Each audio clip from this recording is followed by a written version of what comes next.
बिस्मिल्लाहिर्रहमानिर्रहीम। अस्सलाम वालेकुम। एफबी किचन नेट में वेलकम। आज मैं आपके साथ अदरक लहसुन के पेस्ट की वीडियो शेयर कर रही हूँ। अमूमन जो होते हैं अदरक लहसुन के पेस्ट जो होते हैं वो 2 हफ्ते तक आपके चलते हैं और वो खराब हो जाते हैं, उसे फंगस लग जाती है, वो ग्रीन कलर के हो जाते हैं। आज मैं आपके साथ कुकिंग ऑयल से अदरक लहसुन के पेस्ट की वीडियो शेयर करूंगी, जिससे ये पेस्ट जो है 2 माह से भी ज्यादा आप इसे यूज कर सकते हैं बगैर फ्रीज किए हुए।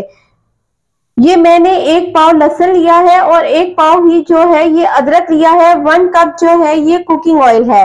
आपने अदरक लहसुन को अच्छी तरह से वॉश करके इसे ड्राई कर लेना है। ये देखेंगे कितने अच्छे से ये ड्राई हो गया है। आपने इसमें थोड़ी सी भी नमी नहीं रहने देनी। अगर आपके अदरक लहसुन में थोड़ी सी भी नमी रहेगी तो आपका जो पेस्ट है वो खराब हो जाएगा। आपने एक ब्लेंडर जग ले लेना है, इसमें लहसुन आपने शामिल करना है। आपने ध्यान रखना है बस ये जो लहसुन है वो ड्राई हो।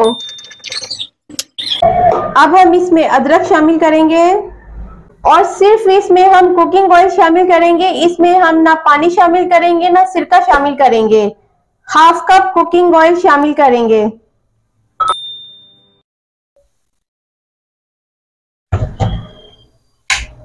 और इसको अब हम ब्लेंड कर लेते हैं।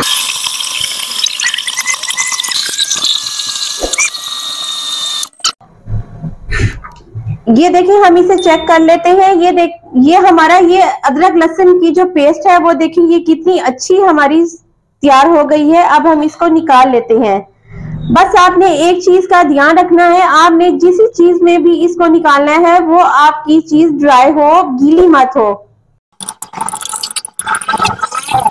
चलिए ये हमारी अदरक लहसुन की पेस्ट जो है वो तैयार हो गई है। मैंने इसे एक साथ ग्राइंड किया था, आप भी इसे एक साथ ही ग्राइंड करें। मैंने इसमें ऑयल इसलिए शामिल किया है ताकि ये काफी अरसे तक महफूज रह सके। आप जब भी इसे निकालेंगे ये सेम इसी कलर में होगी। आपकी जो अदरक लहसुन की पेस्ट है वो ग्रीन कलर की नहीं होगी। अब आपने एक जार लेना है, वो भी आपने जार जो लेना है वो आपका बिल्कुल ड्राई हो। अब हम इसमें पेस्ट को शामिल करेंगे। आप इसे फ्रिज में रख सकते हैं 2 माह के लिए भी आप इसे फ्रिज में रखेंगे, इसको कुछ भी नहीं होगा। आपने कमेंट्स में मुझे बताना है कि ये अदरक लहसुन की पेस्ट कितनी अच्छी तैयार हुई है। मेरे चैनल को आपने सब्सक्राइब जरूर करना है। Take care and bye.